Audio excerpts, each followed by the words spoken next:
നമസ്കാരം, ശ്രീഭാരതി ജുവലേഴ്സിൻ്റെ പുതിയൊരു വീഡിയോയിലേക്ക് നിങ്ങൾക്ക് ഏവർക്കും സ്വാഗതം. സ്വർണ്ണവില നമുക്ക് എല്ലാ ദിവസവും കൂടി വരികയാണ്. അപ്പോൾ സ്വർണ്ണവില കൂടുന്നതനുസരിച്ച് ലൈറ്റ് വെയ്റ്റ് ആഭരണങ്ങൾ യൂസ് ചെയ്യാൻ തുടങ്ങിയിട്ടുണ്ട്. അപ്പോൾ ലൈറ്റ് വെയ്റ്റ് ആഭരണങ്ങളുടെ കുറച്ച് ശേഖരണമാണ് ഞാൻ നിങ്ങളെ ഇന്ന് കാണിക്കാൻ പോകുന്നത്. നമുക്കിപ്പം ആദ്യം നോക്കേണ്ടത് ലൈറ്റ് വെയ്റ്റ് ആഭരണങ്ങളിൽ ഏറ്റവും കൂടുതൽ ആൾക്കാർ മാല ചോദിക്കാറുണ്ട്. മാല നമുക്കൊരു 3000 രൂപയ്ക്ക് കിട്ടിയാൽ എങ്ങനെ ഇരിക്കും? നമുക്കൊരു 3000 രൂപയുടെ ഒരു മാല കണ്ടാലോ? ഇത് ഏകദേശം ഒരു 5 പിടിയോളം വരും. ഈ മാല ഏകദേശം ഒരു 250-300 മില്ലി ആ റേഞ്ച് മാത്രമേ ഗ്രാമിനുള്ളൂ. 18 ക്യാരറ്റ് ഗോൾഡാണ്. അതുകൊണ്ട് പൊട്ടാനുള്ള സാധ്യത കുറവാണ്. നമുക്കിത് ഏകദേശം ഒരു 3000 രൂപയ്ക്ക് നിങ്ങളുടെ കയ്യിൽ ഈ മാല എത്തുന്നതായിരിക്കും. അടുത്ത ഇച്ചിരി തൂക്കം കൂടിയൊരു മാലയാണ്.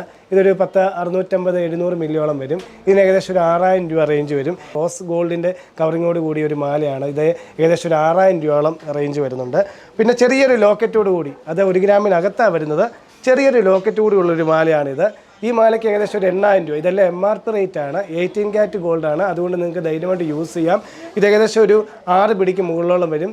നമുക്ക് ഡെയിലി വെയറിന് വേണ്ടി ഉപയോഗിക്കാൻ പറ്റുന്നതാണ്. ചെറിയൊരു ലോക്കറ്റ് ഇതിനകത്തുണ്ട്. അങ്ങനെ നമുക്ക് ലൈറ്റ് വെയ്റ്റ് ആഭരണങ്ങളുടെ ഒരുപാട് ശേഖരം നമ്മുടെ ജ്വല്ലറീസിലുണ്ട്. 250 മില്ലി തൊട്ട് 1 ഗ്രാമിനകത്ത് വരെയുള്ള ഒരു മാലകളാണ് നമ്മളിപ്പോൾ കണ്ടത്. അപ്പോൾ നമുക്ക് ഈ മാലകൾ ആവശ്യമുണ്ടെങ്കിൽ, നമുക്ക് ലൈറ്റ് വെയ്റ്റ് ആഭരണങ്ങൾ ഇനിയും കൂടുതലായിട്ട് എന്തെങ്കിലും നിങ്ങൾക്ക് ആവശ്യമുണ്ടെങ്കിൽ നമ്മുടെ താഴെ കാണുന്ന നമ്പറുമായിട്ട് കോൺടാക്ട് ചെയ്യുക. ഇത് ഞങ്ങൾ കൊറിയറായിട്ട് അയച്ചു തരും.